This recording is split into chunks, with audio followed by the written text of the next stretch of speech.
Cushion কভারের এই ফুলগুলো অনেকটা রিয়েলিস্টিক লাগছে না? এরকম আপনিও মেক করতে পারবেন। তার জন্য সম্পূর্ণ ভিডিওটি দেখতে হবে এবং আরও কুশন কভারের ডিজাইন দেখতে চাইলে আমার চ্যানেলটি চটপট ভিজিট করে আসুন। So welcome back to my YouTube channel craft and stitch studio. প্রথমে আমার একই মাপের দুটো কাপড়ের পিস লাগবে। এখানে কিন্তু আমি 16x16 কাপড় নিয়েছি, তবে আমার কিন্তু কমপ্লিটের পরে দাঁড়াবে 15 ইঞ্চি। তো আমি একটা পার্ট মাঝখান থেকে কেটে নিব, কারণ এই অংশে কিন্তু আমি এখানে চেন অ্যাটাচ করব। এবং এই যে অংশটি দেখছেন, এখানে আমি 1.5 ইঞ্চি করে চারপাশে কিন্তু দাগ দিয়ে সোজা করে আমি দাগটি দিয়ে নিব এবং এর মাঝখানেই কিন্তু আমি আমার ডিজাইনটি ক্রিয়েট করব এবং এই দাগ বরাবর পরবর্তীতে আমি পাইপিং ব্যবহার করব। তো ডিজাইন করার জন্য আপনার ডিজাইন অনুপাতে একটু দাগ দিয়ে নেবেন। তো আপনি প্রথমে যদি একটু হোমওয়ার্ক করে নেন তাহলে কিন্তু আপনার পরবর্তীতে সমস্যা হবে না। তো এখানে আমি প্রথমেই যেই ফুলটি করেছিলাম সেই ফুলের জন্য কিন্তু আমি পাপড়ি কেটে নিব। তো এখানে কিন্তু আপনাদের কতটুকু লম্বা নিতে চান সেই লম্বা অনুপাতে নেবেন।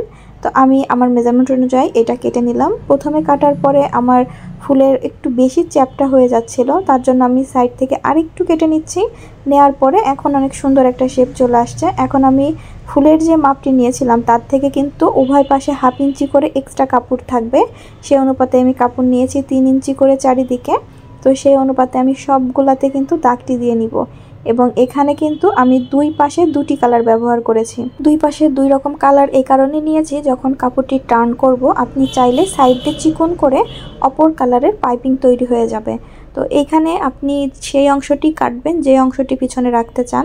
তো আমি যেহেতু একটি ফুলের ভিতরে দুটি একই কালার এবং একটি অপর কালার নিয়েছি, তো সেই হিসাবে আপনি কিন্তু আপনার কতটি কি কালারের পিসেস লাগবে সেই অনুপাতে করে নেবেন। তো আপনারা চাইলে দুই পাশে একই রকম কাপড় দিয়েও এই সেম কাজটি করতে পারেন এবং অবশ্যই উপরের দিকে কিন্তু ভালোভাবে কাপড়টি ইনসাইড করে নেবেন। আর এইভাবে করে চওড়া কাপড়ের পিস নিয়ে দেন আপনার পাতা যেভাবে আপনি আঁকাতে চান সেই অনুপাতে আঁকায় সেলাইটি করবেন এবং সাইডের এই যে এক্সট্রা কাপড় সেটা কাটার কোনো প্রয়োজন নেই। আমি এটা টার্ন করলে এটা ভিতরে চলে যাবে, তখন কিন্তু আপনার এই পাতাটি অনেক শক্তপোক্ত হবে এবং একটু ফ্লাপি দেখাবে, যার জন্য এটা অনেকটা রিয়েলিস্টিক লাগবে। তো আমার যতগুলো পাতা প্রয়োজন, পাপড়ির প্রয়োজন, আমি সেই অনুপাতে কিন্তু করে নিয়েছি।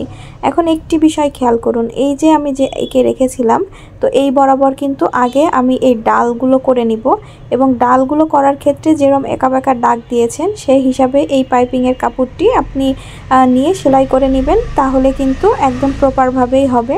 তো আপনারা চাইলে কিন্তু এই কাপড়টি ওরে পট্টি হিসাবে কাটতে পারেন, তাহলে অনেক ইজিলি কিন্তু কাপড়টি মুভ করতে পারবেন। এক পাশ সেলাই হয়ে গেলে আমি কিন্তু অপর পাশটিও সেলাই করব এবং এই সেলাইগুলো করার ক্ষেত্রে একটি বিষয় খেয়াল রাখবেন, যেন একদম কোনা ঘেঁষে সেলাইটি হয়। এবং একটি বিষয় কি খেয়াল করেছেন, আমি যে দাগটি দিয়েছিলাম সেই দাগ বরাবরই কিন্তু আমি এই পাইপিংগুলো লাগানো শুরু করেছি, তার নিচে কিন্তু আমি যাচ্ছি না। আপনারাও কিন্তু সেটিই করবেন, কারণ আমি সেই অংশে পাইপিং লাগাবো এই কারণে। তো পরবর্তীতে দেখুন, এই পাশে ডাল করার ক্ষেত্রে আমি আগে এক পাশ ভাঁজ করে নিয়ে সেলাই করেছি এবং পরে অপর অংশটি ভিতরে ঢুকিয়ে দিয়ে উপরের দিকে চিকুন এবং নিচের দিকে মোটা রেখেছি।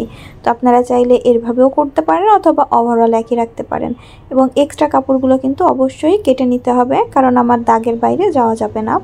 এখন আপনি যেখানে যেভাবে ফুল বসাতে চান সেভাবে বসাতে পারেন। তো আমি যেহেতু এখানে কড়িও বসাবো এবং ফুলও বসাবো, সেই অনুপাতেই আমি বসিয়ে নিচ্ছি।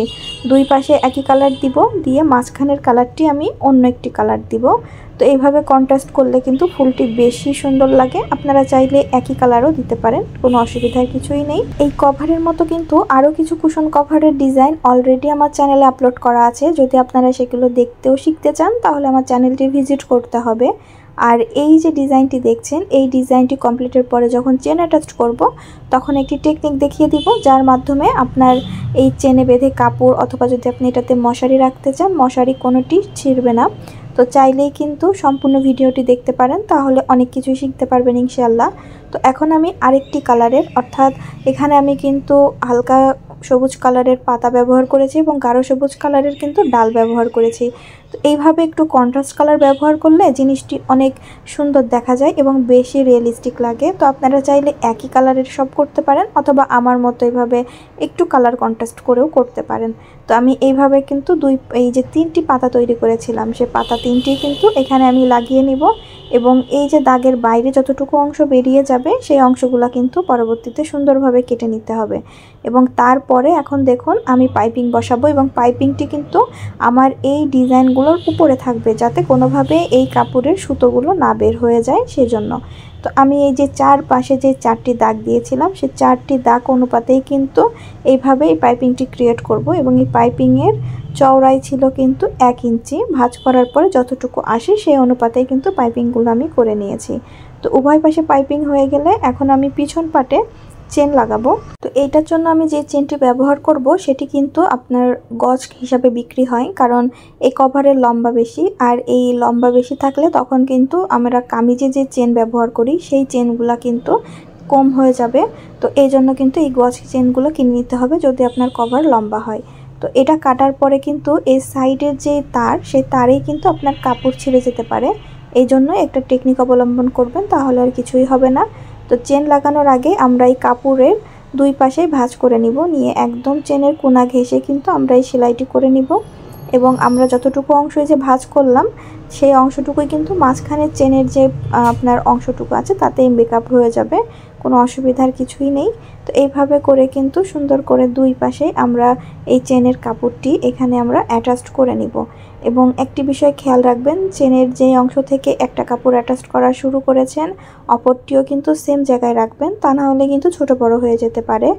আর এই চেনটি একটু বেশি করে কাটবেন যাতে কোনোভাবে ছোট না হয়, কারণ সেলাইয়ের সময় অনেক কাপড় থাকে যেগুলো একটু টান লাগলেই বেড়ে যায়, তখন দেখা যাবে আপনার চেনের থেকে কাপড় বড় হয়ে গেল, আপনি আর পুনরায় নতুন চেন করতে হচ্ছে। এজন্য একটু বেশি রাখবেন এবং কমপ্লিটের পরে সেই অংশটুকু কেটে ফেলে দিলেই কিন্তু হয়ে গেল।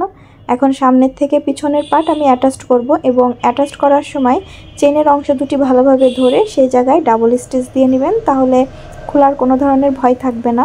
দেন এটা সেলাইয়ের পরে যখন একদম কোনা বরাবর আসবেন তখন এখানে কিন্তু একটু রাউন্ড শেপ দিয়ে সেলাইটি দিবেন, কারণ আপনি যখন কুশন কভার ঢুকাবেন অথবা যদি মশারিও ঢুকান কোনা বরাবর কিন্তু কাপড় সবসময় পৌঁছায় না, তখন ওই জায়গাটি দুমড়ে থাকে। এই জন্য এই জায়গায় একটু হালকা রাউন্ড শেপ যদি দিয়ে নেন তাহলে কিন্তু আপনার অনেক সুন্দরভাবে আপনার ভিতরে যেটাই আপনি ইনসাইড করেন না কেন প্রপার একটি লুক দিবে। দেন সাইডের বাড়তি কাপড়গুলো এবং বাড়তি চেন সম্পূর্ণটা আমরা কেটে এটা সোজা দিকে টার্ন করলেই আমাদের কুশন কভারটি তৈরি হয়ে গিয়েছে। তবে এখন সেই টিপসটি দেখে নিন। তো এই যে চেনের অংশ এখানে কিন্তু আমরা 1.5 ইঞ্চি চওড়া একটি কাপড় নিব, নিয়ে এসে কাপড়টি সামনে এবং পেছনে দুই পাশে কিন্তু ভাঁজ দিব, দিয়ে চেনের এপাশ ওপাশ রেখে আমরা কিন্তু সেলাইটি করে নিব। তাহলে আমাদের এই চেনের দুই পাশে প্রপারভাবে সিকিউর হয়ে যাবে, তাহলে কোনোভাবেই কাপড় ছেঁড়ার কোনো ভয়ই থাকবে না। আশা করছি আজকের ভিডিও থেকে আপনাদের একটু হলেও ভালো লেগেছে। যদি ভালো লেগে থাকে তাহলে আমার চ্যানেলের সাথেই থাকতে পারেন, তাহলে আরও নতুন নতুন জিনিস শিখতে পারবেন ইনশাআল্লাহ। আজকে এখানেই বিদায় নিচ্ছি, দেখা হবে নতুন ভিডিওর সাথে। আল্লাহ হাফেজ।